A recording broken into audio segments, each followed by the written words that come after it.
Assalamualaikum warahmatullahi wabarakatuh. Sahabatku yang dirahmati Allah, semoga kita semua selalu dalam lindungannya.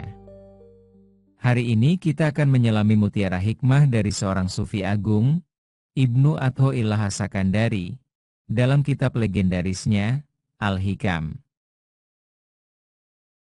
1. Hikmah pertama, ketergantungan pada amal.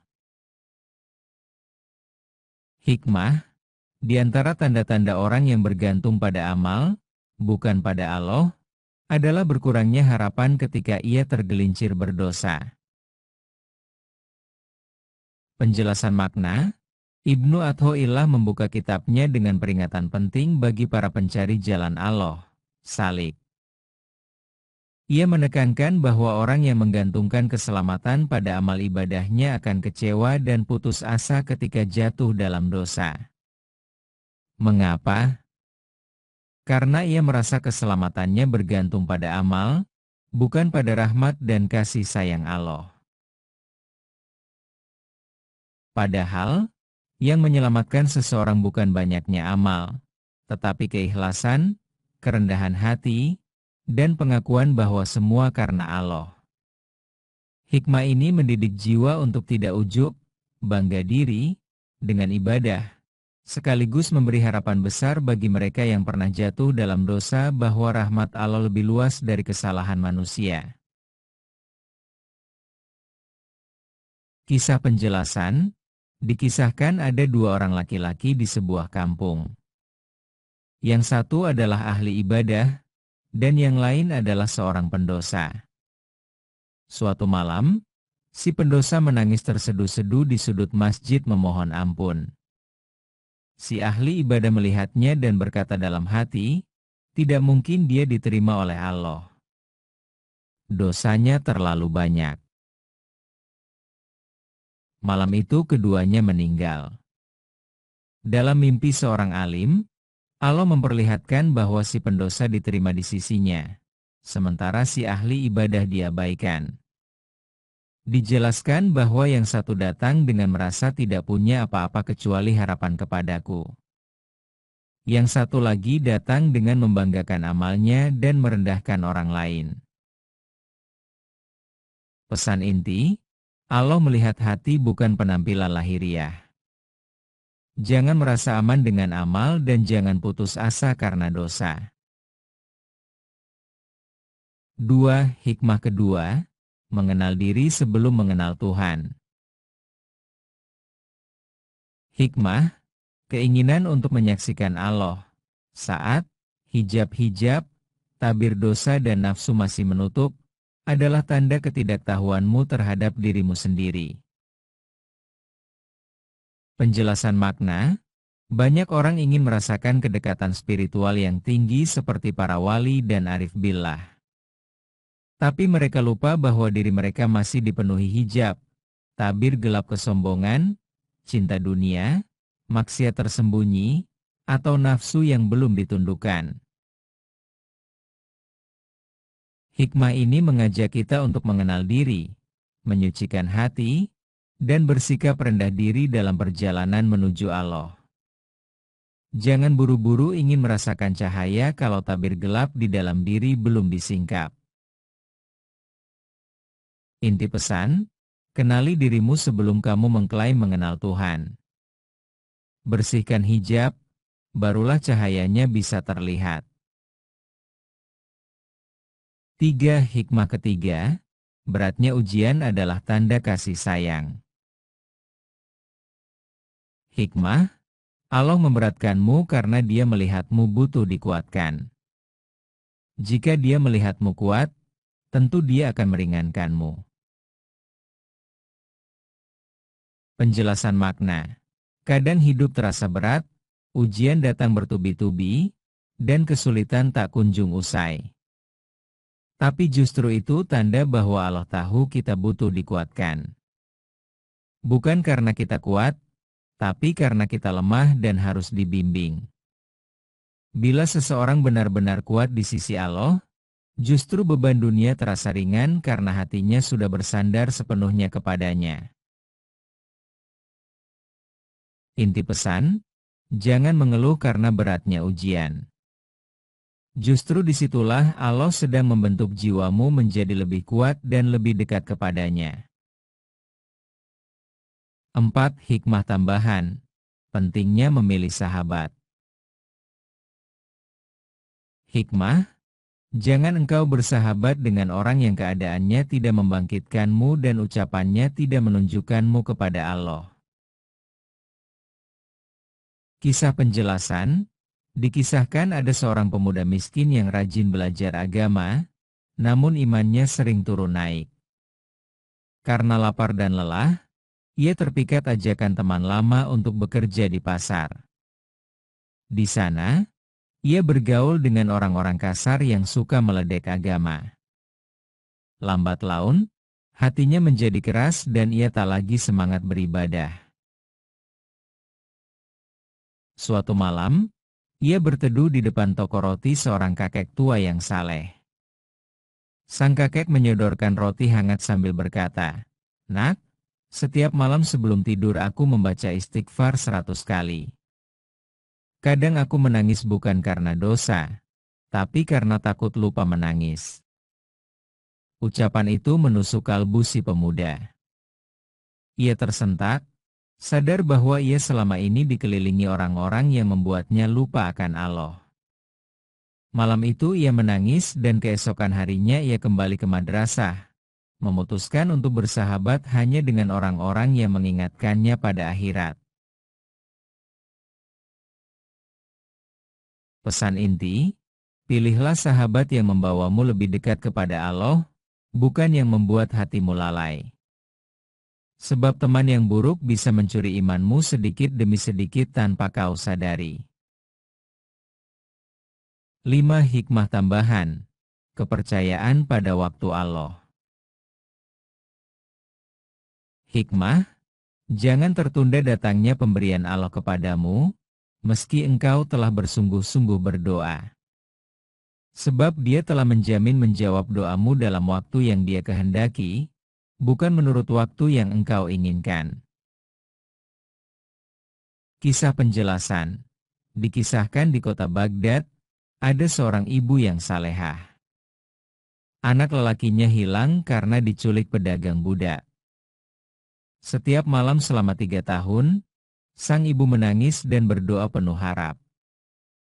Orang-orang berkata padanya, "Sudahlah, mungkin anakmu sudah mati." Tapi ibu menjawab, "Aku tidak berdoa kepada manusia. Aku memohon kepada Rabb yang tidak pernah tidur." Pada tahun keempat, sebuah rombongan pedagang datang. Di antara budak yang dibawa, ada seorang remaja yang mengenali masjid tempat ibunya sering menangis. Ia berlari dan memeluk sang ibu. Itulah anak yang lama hilang. Ia berkata, "Setiap malam aku juga berdoa walau di negeri asing. Tapi aku percaya doa ibulah yang membelah langit dan membawaku pulang." 6. Hikmah tambahan. Kepercayaan pada waktu Allah. Pesan hikmah, Allah selalu menjawab doa, tapi dengan waktu dan caranya sendiri. Jangan terburu-buru. Terkadang penundaan itulah bentuk kasih sayangnya yang lebih besar. 7. Hikmah keempat, rezeki yang tidak akan tertukar. Hikmah, apa yang telah ditetapkan untukmu tidak akan meleset darimu. Dan apa yang tidak ditetapkan untukmu tidak akan pernah sampai kepadamu. Kisah penjelasan. Di sebuah desa, seorang pemuda miskin bercita-cita belajar agama ke kota. Ia bekerja keras, tapi uangnya tak pernah cukup. Suatu pagi, saat menggali tanah, cangkulnya membentur sesuatu, segumpal emas. Jantungnya berdebar, ia mengira ini jawaban doanya. Namun, ia teringat nasihat, kalau emas itu rezekimu, ia akan datang tanpa kamu curangi. Tapi jika bukan, walau kau genggam, ia akan hilang juga. Ia akhirnya menutup kembali lubang itu, berdoa, dan memutuskan berangkat ke kota dengan bekal seadanya, penuh tawakal. Di kota, tanpa diduga, ia bertemu seorang ulama tua yang kemudian mengangkatnya sebagai murid sekaligus anak angkat. Ia pun belajar, tinggal, dan hidup layak tanpa harus mencari emas. Beberapa tahun kemudian, tanah di kampungnya digali orang lain, dan gumpalan emas itu masih utuh di tempatnya. Pesan hikmah, rezeki ini tidak akan tertukar. Apa yang sudah Allah takdirkan untukmu akan sampai kepadamu dengan cara terbaik, di waktu terbaik, dan dalam keadaan terbaik, asal engkau berserah diri dan terus berjalan di jalannya. 8. Hikmah kelima, kehendak Allah, sunatullah. Hikmah, siapa yang menyangka akan terwujudnya sesuatu tanpa kehendak Allah, maka dia telah bodoh dalam mengenal sunatullah, ketetapan Allah. Kisah penjelasan, di Basrah hidup seorang pedagang sukses bernama Harits. Setelah mendengar ceramah tentang para wali, ia berkata, "Aku juga ingin jadi wali." Ia pun memaksakan diri, tidak tidur malam, puasa terus-menerus, dan mengurung diri, berharap Allah menjadikannya wali besar. Setelah berbulan-bulan, tubuhnya lemah, hatinya gersang, dan ia mulai frustrasi. Ia mendatangi seorang sufi tua dan mengeluh, "Aku sudah tinggalkan dunia dan beribadah siang malam. Tapi kenapa aku tak merasa dekat dengan Allah seperti para wali?" Sang sufi menjawab lembut, "Karena engkau memaksakan kehendakmu di atas kehendak Allah. Kau ingin menjadi wali karena ambisi, bukan karena cinta. Jalan para wali itu diberi, bukan dipaksa." Pesan hikmah, semua yang terjadi adalah karena kehendak Allah. Kita hanya bisa mengetuk pintunya dengan ikhlas, tapi yang membukakan pintu itu adalah Dia sendiri dengan kasih sayangnya, bukan karena usaha kita semata. 9. Hikmah keenam, kasih sayang Allah lebih utama dari amal. Hikmah, kapan saja Allah membukakan bagimu jalan untuk mengenalnya, maka jangan pedulikan amalmu yang sedikit. Karena Dia hanya membukakan jalan itu sebagai bentuk kasih sayangnya. Kisah penjelasan. Di tepi padang tandus, hidup seorang penggembala sederhana yang tidak pandai membaca, tidak hafal banyak doa, dan syalatnya sering keliru. Namun, setiap hari ia berbicara kepada Allah dengan bahasa yang sederhana dan jujur. Ia berkata, "Ya Allah, aku ini bodoh tapi aku cinta Engkau. Aku tak tahu banyak, tapi aku ingin Kau tahu Engkaulah yang aku cari."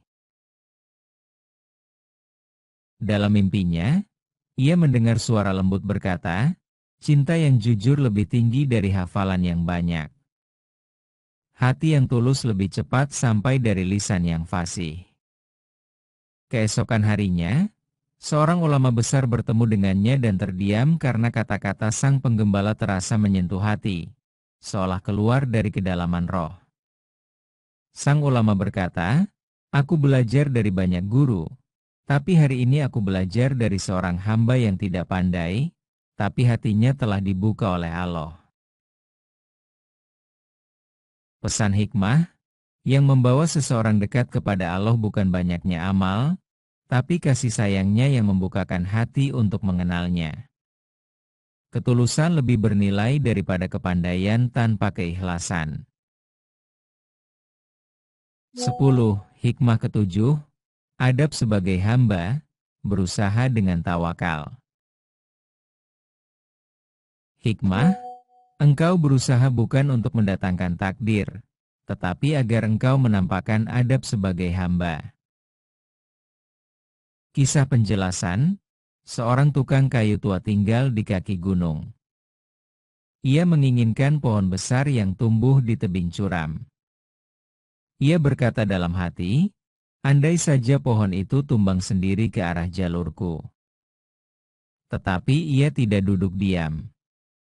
Ia tetap bekerja menebang pohon lain, mengangkut kayu kecil, dan hidup dengan jujur. Bertahun-tahun berlalu. Suatu pagi setelah badai semalam, ia mendengar suara besar. Pohon besar itu telah tumbang persis ke arah jalannya. Akar-akarnya tercabut oleh angin dan batangnya jatuh dengan posisi yang memudahkan untuk dipotong dan dibawa. Pesan hikmah, usaha, bekerja keras dan beradab, adalah kewajiban kita sebagai hamba. Tetapi hasil dan takdir, pohon yang jatuh, adalah hak prerogatif Allah. Lakukan bagianmu dengan jujur, dan serahkan hasilnya kepada Dia yang Maha Menentukan. Pohon besar itu telah tumbang persis ke arah jalannya. Akar-akarnya tercabut oleh angin dan batangnya jatuh dengan posisi yang memudahkan untuk dipotong dan dibawa. Orang-orang desa berkata, "Beruntung sekali engkau." Tapi si tukang kayu hanya tersenyum dan menjawab, "Aku tidak mengejar pohon itu. Aku hanya menunjukkan bahwa aku tetap bekerja sebagai hamba. Dan rupanya Tuhan melihat usahaku." Pesan hikmah, usaha kita bukan untuk mengganti takdir, tetapi untuk menunjukkan adab kepada Allah. Kita bekerja, berdoa, dan berikhtiar bukan agar segalanya sesuai keinginan, tapi agar Allah melihat bahwa kita bersungguh-sungguh sebagai hamba-Nya. 11. Bab ikhlas dan niat. A. Pentingnya amal yang tersembunyi. Kisah tukang gali kubur. Di sebuah desa ada seorang lelaki tua yang bekerja sebagai tukang gali kubur. Pekerjaannya sering dianggap hina, namun ia menjalankan tugas itu dengan hati-hati. Tak seorang pun tahu bahwa setiap malam, ia menyisihkan sedikit uang untuk membeli kain kafan dan menguburkan jenazah yang tak punya keluarga secara diam-diam. Ia tidak pernah menceritakan hal itu. Suatu hari lelaki itu meninggal dunia. Saat pemakamannya, penduduk dikejutkan oleh kedatangan puluhan orang asing yang semuanya menangis. Ternyata mereka adalah keluarga dari jenazah-jenazah yang dulu pernah dikuburkan diam-diam oleh si lelaki tua. Salah satu dari mereka berkata, ada seseorang yang selalu datang menguburkan dengan sopan, mengazani, dan mendoakan mereka. Hari ini kami tahu siapa dia. Pesan hikmah, amal yang disembunyikan karena Allah akan dibuka oleh Allah dengan cara yang paling indah. Ikhlas tidak butuh pujian manusia. Ia cukup dinilai oleh Yang Maha Melihat. B. Nasihat Ali bin Abi Thalib. Nasihat, beramallah untuk akhiratmu seolah-olah engkau akan mati besok. Dan bekerjalah untuk duniamu seolah-olah engkau akan hidup selamanya. Penjelasan, hiduplah dengan seimbang. Jangan terlalu sibuk mengejar dunia hingga lupa bahwa kematian bisa datang tiba-tiba. Namun, jangan pula meninggalkan dunia dan berpangku tangan. Jadikan akhirat sebagai tujuan dan dunia sebagai jalan. Kejar keduanya dengan niat yang lurus dan hati yang tenang. 12. Keutamaan ilmu batin, Ma'rifah. A. Kisah Syekh Hasan, alim, dan Abu Salim, arif. Kisah, di Kufah, hidup seorang alim besar bernama Syekh Hasan, seorang penghafal Al-Quran dan ahli tafsir. Karena penasaran, ia mengunjungi Abu Salim, seorang lelaki fakir yang disebut Arif Billah, orang yang mengenal Allah dengan hatinya. Syekh Hasan bertanya. Syekh Hasan kembali bertanya, lalu apa bedanya aku yang alim dan engkau yang arif? Abu Salim menjawab, engkau tahu jalan menuju Allah. Engkau bisa tunjukkan arah kiblat pada orang yang tersesat. Tapi aku hanya seorang musafir yang sudah sampai di depan pintunya. Aku tidak pandai bicara, tapi aku sudah mencium aromanya. Hikmah, ilmu zahir, ilmu hukum dan syariat, itu penting karena ia penerang jalan. Tapi ilmu batin, makrifah dan rasa hadir di hadapan Allah, adalah tujuan dari perjalanan itu. Orang alim menunjukkan jalan, orang arif telah menempuhnya. B. Kisah ilmu yang tidak menenangkan, Kitab Tanbihul Muqtarin. Kisah, seorang lelaki Arab yang rajin menuntut ilmu dan hafal ribuan hadis merasa hatinya gelisah, ilmu yang ia kumpulkan tidak membuatnya lebih dekat kepada Allah. Ia mendatangi seorang Arif Billah di padang pasir bernama Malik. Malik berkata, aku tidak punya apa-apa, tapi aku menjaga satu hal. Aku tidak biarkan hatiku berpaling dari Allah bahkan sekejap. Aku tidak sibuk menghitung ilmu, tapi sibuk menjaga hati agar selalu mengingatnya. Si alim pun menangis. Ia sadar bahwa ilmunya selama ini belum menumbuhkan kehadiran hati. Ia pulang dengan rasa yang selama ini hilang. Hikmah, ilmu adalah cahaya. Tapi bila tidak dibarengi dengan kehadiran hati, ia hanya menjadi beban. Sebagaimana dikatakan oleh Imam Al-Muhasibi, ilmu yang tidak membawa kepada rasa takut kepada Allah adalah musibah yang tersembunyi. 13. Kekuatan zikir dan tauhid. Kisah Syekh Abul Hasan Asy-Syadzili. Kitab Kul Juman suatu malam, Syekh Abul Hasan Asy-Syadzili sedang berhalwat, menyendiri, di sebuah gua untuk berzikir. Tiba-tiba, muncul sosok makhluk tinggi besar, hitam legam, yaitu jin dari golongan ifrit, yang mengancamnya. Namun, Syekh tidak gentar. Ia menundukkan kepala dan melanjutkan zikirnya. La ilaha illallah. Semakin keras jin itu mengancam, semakin dalam zikir sang wali. Akhirnya, jin itu menjerit dan menghilang. Seorang murid bertanya, apakah itu karamah? Beliau menjawab, itu bukan karamahku, tapi kekuatan asma Allah, nama-nama Allah, yang tak akan mampu ditahan oleh makhluk manapun yang angkuh. Hikmah, orang yang hatinya penuh dengan zikir akan dilindungi oleh cahaya Allah. Jin, setan, bahkan musuh duniawi tak mampu mendekat kepada hati yang dipenuhi dengan tauhid sejati. 14. Inti ikhlas menurut Imam Al-Junaid. Definisi Imam Al-Junaid Al-Baghdadi, Saidu Taifah ikhlas adalah ketika amalmu tidak engkau lihat dan tidak kau harapkan diketahui oleh siapapun. Kisah penjelasan, Imam Al-Junaid mengajak muridnya ke masjid yang sepi di malam hari. Beliau sholat malam dengan sangat khusyuk dan membaca Al-Quran dengan air mata yang jatuh tanpa suara. Setelah selesai, beliau memadamkan pelita dan berkata, beginilah para pecinta sejati. Mereka menyembunyikan cintanya agar tidak diketahui siapapun selain yang dicintai. Seandainya engkau ikhlas, engkau tidak akan peduli siapa yang memuji atau mencaci amalmu.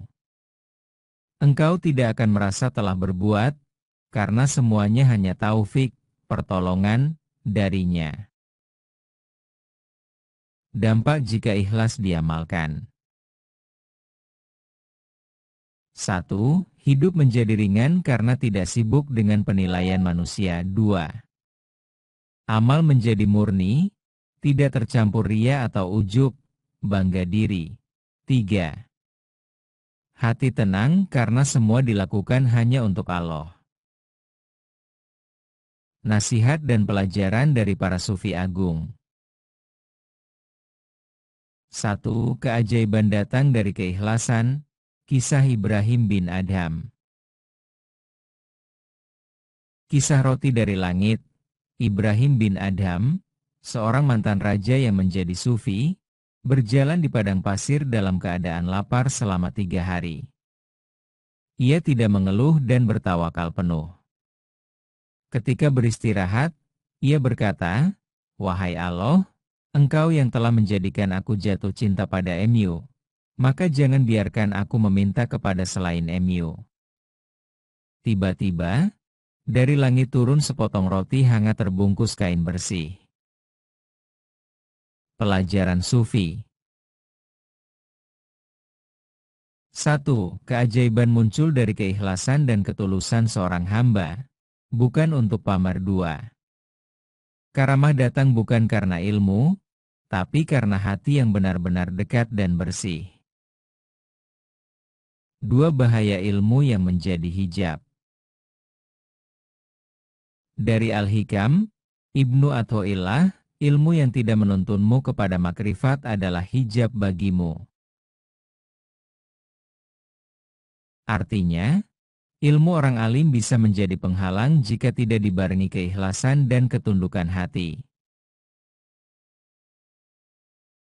Dari Ihya Ulumuddin, Imam Al-Ghazali membagi ilmu menjadi ilmu al-ilmu amalah, amal lahiriah fikih, dan ilmu al-mukasyafah, pembukaan hati makrifat. Beliau menyatakan bahwa puncak ilmu adalah makrifatullah, bukan sekadar memahami hukum. Nasihat untuk penempuh jalan.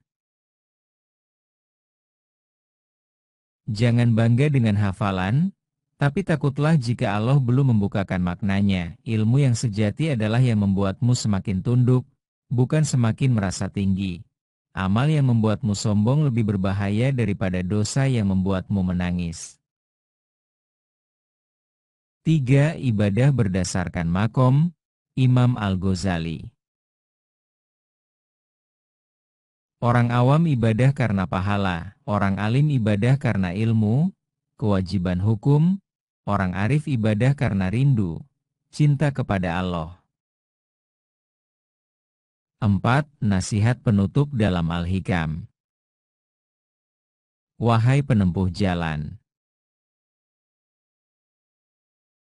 jangan tertipu oleh banyaknya amal, sebab tidak setiap amal diterima. Jangan kecil hati karena sedikitnya amal, sebab bisa jadi di dalamnya ada keikhlasan yang besar. Yang Allah lihat bukan banyaknya gerakan, tapi beningnya niat dan pasrahnya hati. Kesimpulan sufistik, berhentilah berharap pada dunia. Jangan bersandar pada amalmu, tapi bersandarlah pada karunia-Nya. Jika hatimu merasa tersentuh oleh satu kalimat, itu tandanya Allah masih mencintaimu. Jangan berhenti berjalan meski langkahmu lambat, karena yang dinilai bukan cepatnya sampai, tapi terusnya kau melangkah. Wassalamualaikum warahmatullahi wabarakatuh. Semoga kita semua diberi jalan menuju makrifat dan mati dalam keadaan rindu kepadanya.